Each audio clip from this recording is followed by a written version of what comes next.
Ya.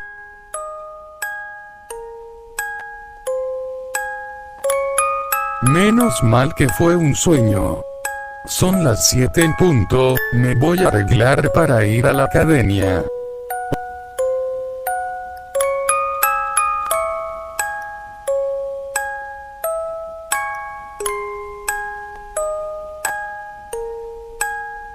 Hola Sniffles.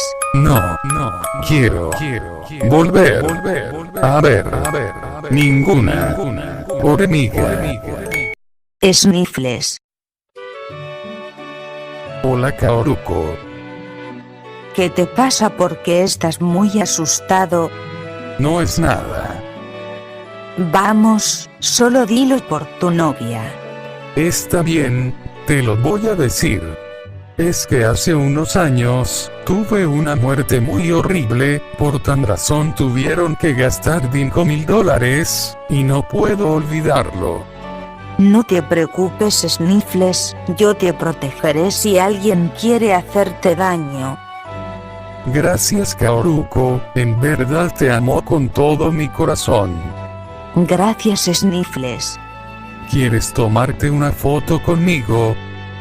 Sí, no veo por qué no.